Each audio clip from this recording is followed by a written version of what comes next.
Can you explain to me the meaning of energy from the vacuum? See, I don't want to make it implied that I am endorsing this particular concept. But that will not be. Yeah. Yeah, but I don't want it to be implied that I do that. Yeah. Okay. And we just want to talk about phenomenology and experimentation. Yeah. Okay. Yeah. No, we're not looking for your endorsement. Yeah, yeah. We're just exploring. Okay. Fine. Okay. I've been in the field of material science for 30 years. I was educated first at California Institute of Technology, where I first got introduced into the subject of material science. However, actually at that time, my major was more in electrical engineering. But through research, I got very much interested in material science because it is so rich in science at the same time as practical, and I like that combination. So after graduation from California Institute of Technology, I moved on to Massachusetts Institute of Technology, or MIT, for my graduate work. And there, my focus was on material science. And in MIT, I got involved with carbon research for the first time. And that has been the focus of my research for the last 30 years. Carbon, referring to graphite, carbon fibers, carbon fiber composites, activated carbon, diamond, nanotubes, quite a large variety of materials, and a lot of applications involved. And I have been working on a large variety of properties of these various materials.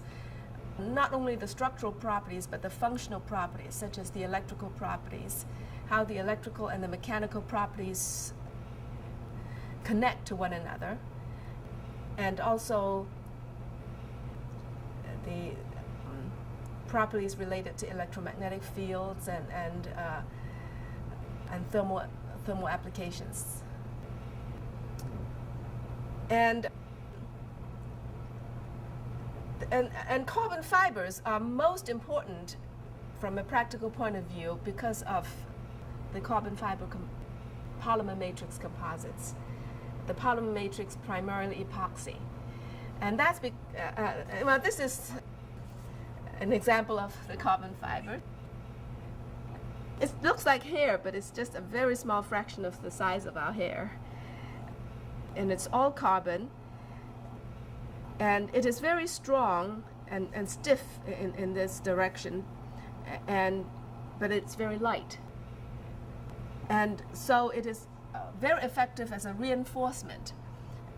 So one can embed these continuous fibers in a certain matrix, such as a polymer matrix, and after curing or letting the polymer solidify, one obtain a stiff composite like this. And this is what's widely used for aircraft structures because of their combination of lightweight, high strength, and high stiffness. And compared to steel, for instance, it is much, much lighter. And so for fuel saving in particular, this is very much used for aircraft, and nowadays they are getting to be used more and more for automobiles as well. And also for tennis rackets and fishing rods. And so the structural side has been the prime application. However, because of my background in electrical side, I have been looking at the electrical behavior of this material, something which is kind of not ordinary, because for structural material, people don't usually look at the electrical side. And by looking at the electrical side, I have been able to observe some very interesting phenomena. And in the electrical side, the behavior depends on the direction, because as you can see, the fibers are oriented. Okay, it's directional. So if you make a composite, then if, let's say, the fibers are lined up in this way, then the properties of this composite would be very different in the different directions. Not only are they different between this direction and that direction, they are also very different in the vertical direction, because a laminate is really a stack of the fiber layers. Each fiber layer consists of thousands of fibers thick along the thickness of that fiber layer. And each fiber layer is called a ply or lamina. And you have all these plies stacked up, and then you consolidate them together under heat and pressure usually. Then one obtain a composite. And this is the vertical direction, what we call through thickness direction. And it is the electrical behavior of this through thickness direction which I have investigated a lot in, and that's the direction which has received very little prior attention, because that's the direction perpendicular to the fiber layers. And I found this direction's electrical behavior to be very interesting. And the reason why this direction is interesting is that the electrical conduction in this direction hinges on the degree of touching between the fibers of one ply and the fibers of the next door ply. Okay?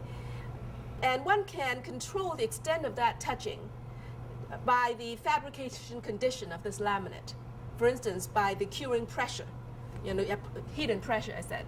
Okay? So that pressure, so-called curing pressure, which is the pressure applied during the curing or the making of the composite, can greatly affect the extent of fiber-fiber contact between the fibers of one ply and the fibers of the next door ply. And because of that, the electrical conductivity in the through thickness direction can be much affected by the way this laminate is made. Okay. All right, so I have made a study of the electrical conduction behavior in this direction for different types of such laminate, these different types being different in the curing pressure. Okay? And so these different types are different in the extent of fiber-fiber contact across the layers. And I found different behavior, systematic differences. That is how the conduction behavior correlates with the curing pressure. There is a very consistent correlation. So in order to study the electrical conduction behavior in the through thickness direction of the composite, that is in this direction, we take two plies, okay, and we made the plies so that we lay one on top of the other. So this is the top lamina or top ply. This is the bottom lamina or bottom lamina or bottom ply, 90 degrees, one over the other. Okay, and this is the junction, and we consolidate this junction. That is, make a composite a two-ply composite out of this junction by applying heat and pressure. The pressure being the pressure in this direction perpendicular to the sheet of paper. And now the reason why we want to make it in this configuration is that these fiber groups sticking out act as electrical leads. So in this way we are able to get current passing through this junction and measure the voltage across that junction. You just simply using these as electrical leads. Okay, and there are 4 electrical leads, which turn out to be very useful because we can use 2 of the leads, A and C in this case, for passing current, and use the other 2 leads, namely B and D, for measuring voltage. Okay, the current thus goes along this top layer, along this leg, and then it goes down in the direction perpendicular to the sheet of paper from the top layer to the bottom layer. And then it goes on along this leg of the bottom layer. Okay, so that's the current path. Now the carbon fibers are much, much more conductive than the polymer. In fact, the polymer can be considered to be electrically insulating. Okay, so for this current path, the major resistance is the resistance across the junction. Okay, and then the voltage is measured across B and D, and an ideal voltmeter has no current going through it, and so we can just assume no current going through these two legs, and because of there being no current, then the potential at B is essentially the same as the potential at the top of the junction, and the potential at D is essentially the same as the potential at the bottom of the junction. Okay, so in this way, the voltage difference between B and D gives the voltage across the junction, and the voltage divided by the current gives the resistance. Okay, and and this resistance reflects the contact resistance, which is the resistance across this interface. And this contact resistance multiplied by this junction's area, what's called the contact area, gives the contact resistivity, which is a geometry-independent parameter that describes the nature of this interface. I have a quick question. Mm-hmm. The common interface area, and I may have missed it. Is there pressure applied to this, or is there glue, epoxy? I mean, or is it just laid on each? Yeah, just laid on. Now, the epoxy is already surrounding the fibers. Okay. That is, right. Each lamina already has the resin, right. Tacky resin. Right. So you lay these two tacky strips one on top of the other, and then through hot pressing, okay. They would. The epoxy would cure, and then it would stick together. So actually, this is ordinary way of making these laminates. So the pressure is applied during the curing process? Only during curing, yes. After it's finished, the making process is finished, then the heat and pressure are removed. Okay. So we have here a sample, an actual sample of that thing. This is the bottom lamina, and this is the top lamina on top of it. And this is where they touch, and this is the junction. And we are interested in the contact resistance of this junction. That is the resistance in the direction perpendicular to this piece of paper. And we pass current from here to here, so that the current goes here and then down the junction from the top to the bottom layer, and then along this leg of the bottom layer. And while doing that, we measure the voltage between these two legs. Okay. Now, this sample exhibits the conventional behavior, namely, as you increase apply a positive current, and as you increase the current, the voltage is positive and becomes higher and higher. Okay, and this is the ordinary effect.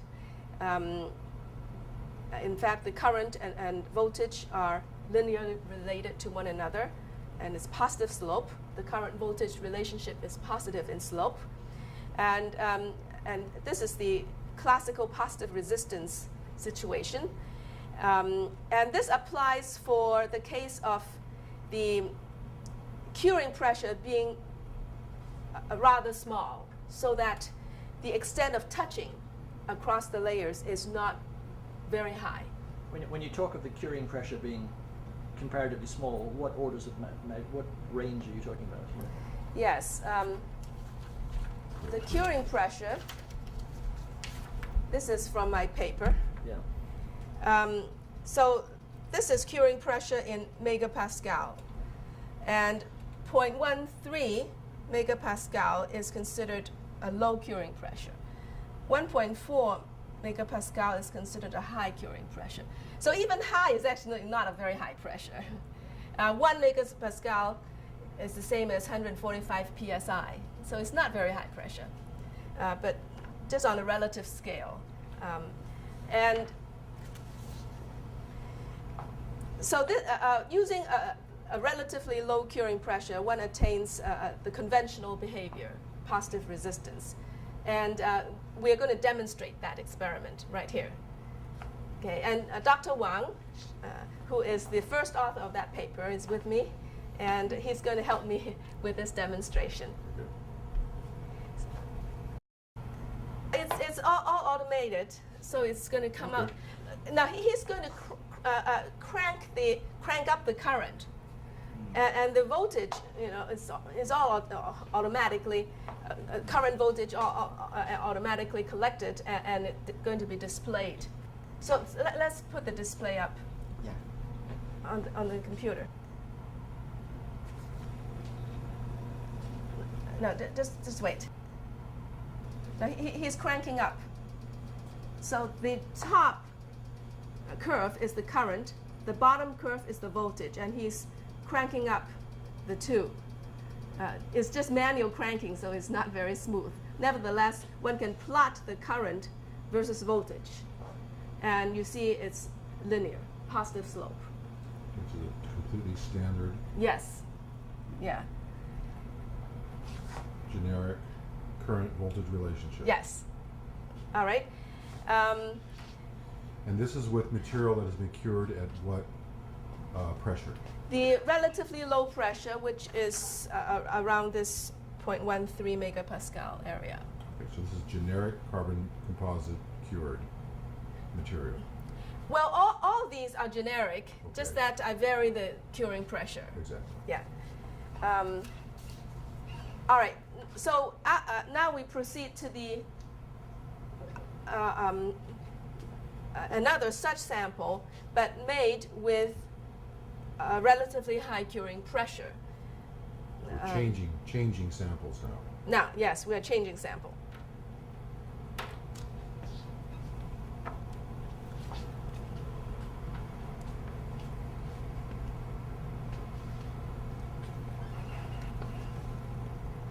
Okay, so this is the second sample, one which was made using the relatively high curing pressure. And we do exactly the same experiment, passing the current like this and measuring the voltage across these two legs. So let's do that now. All right, so he's cranking up the current manually again. And the top curve is the current, the bottom curve is the voltage. And you can see that while the current is cranked up, the voltage goes down, it goes negative. And so now you plot the current versus voltage. It is a straight line of negative slope. Okay, and this is what we call apparent negative resistance. Okay, now first of all, I'd like to explain that I don't think that this is true negative resistance. That's why I call it apparent negative resistance. And I believe that this phenomenon has to do with the electron flow having a backflow. That is, you have current or electrons going from one layer to the next layer. Okay, and then there is a tendency for the electrons to flow backward. Okay, from the one layer back to the first layer. And this backflow is driven by entropy, okay? Just like diffusion is driven by entropy. And because of this entropy-driven backflow, you have this backward current. And under certain situations, this backflow can appear to dominate. And when that happens, you have the apparent negative resistance. Okay, so I call it apparent because I believe that it's entropy driven. Okay, True negative resistance, which I'm not claiming, would have been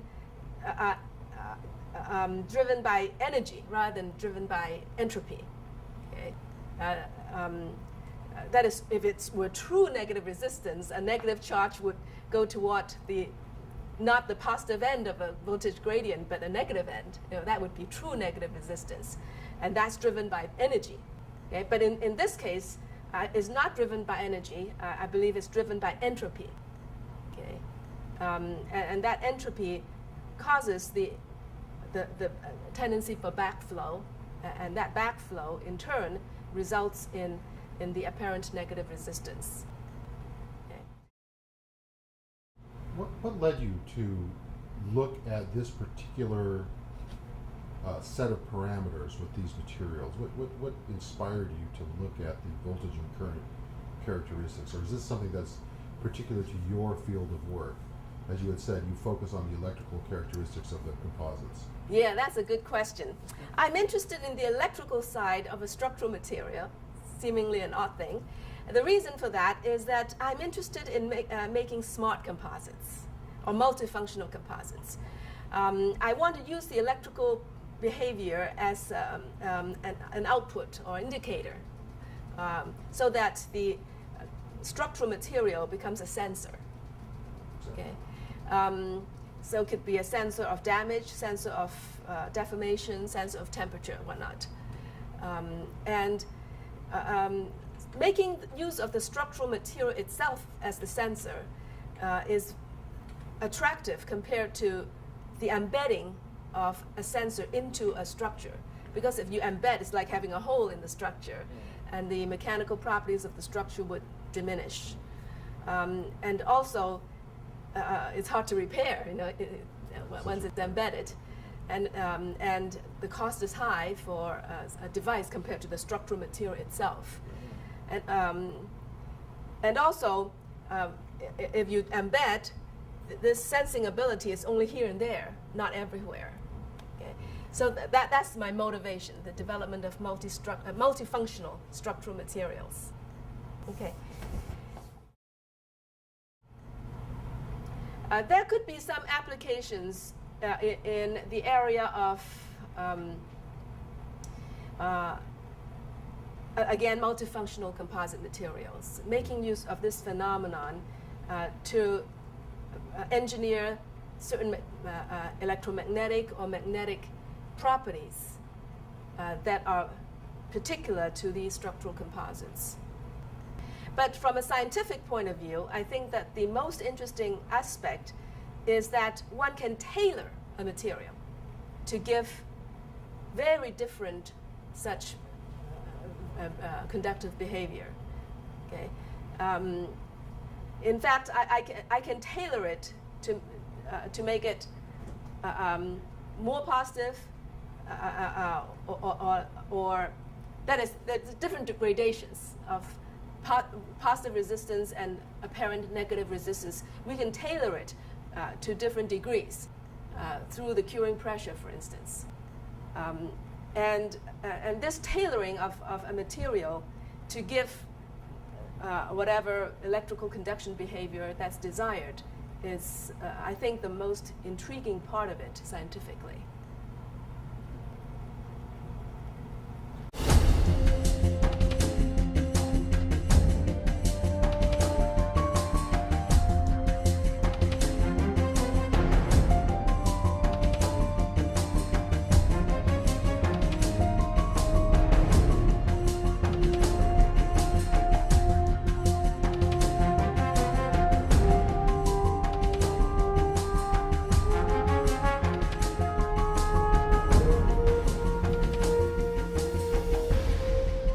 You have patented this. This has been patented, hasn't it?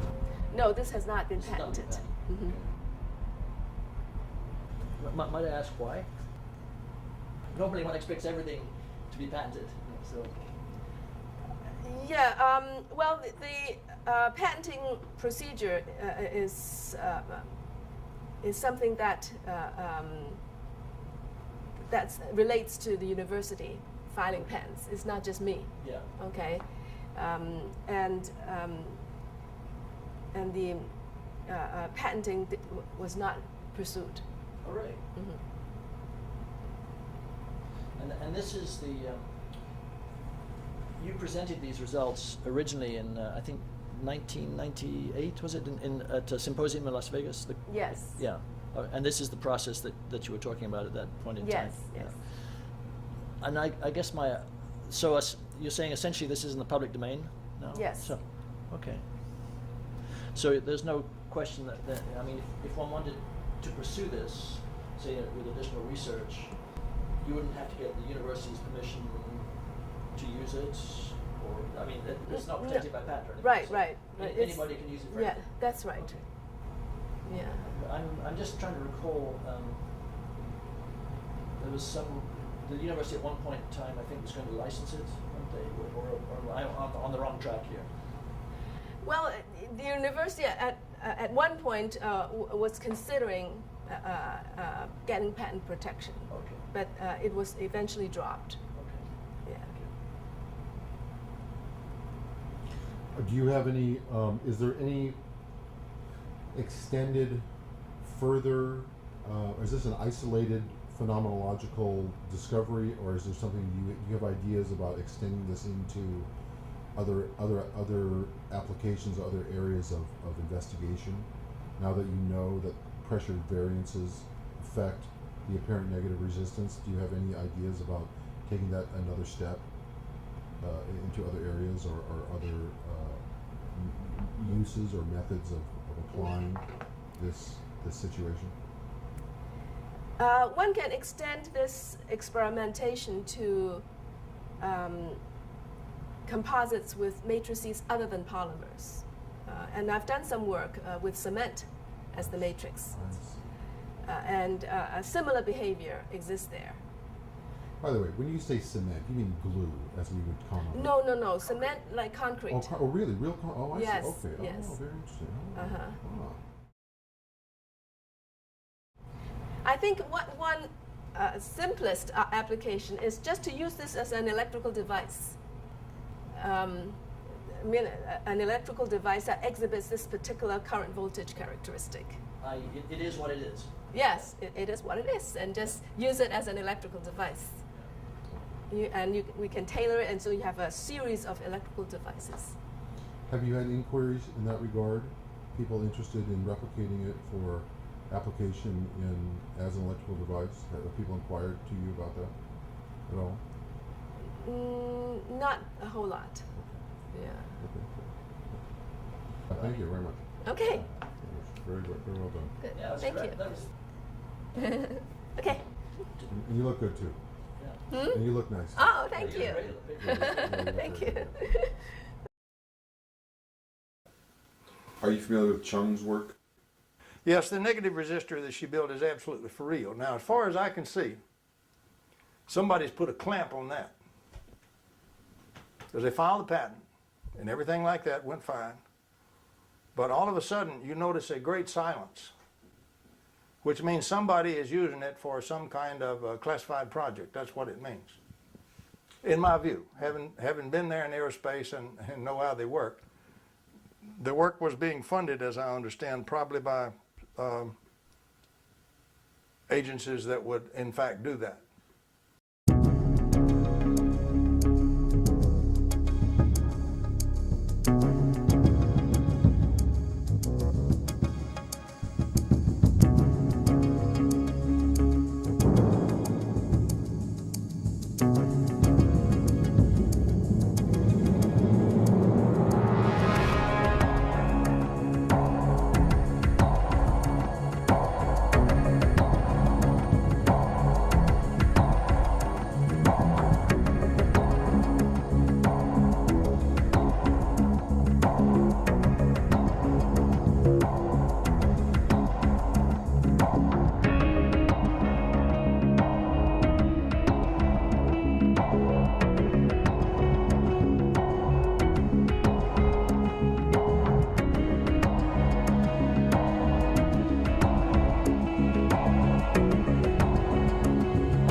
So at age 18, I came all by myself to America to study.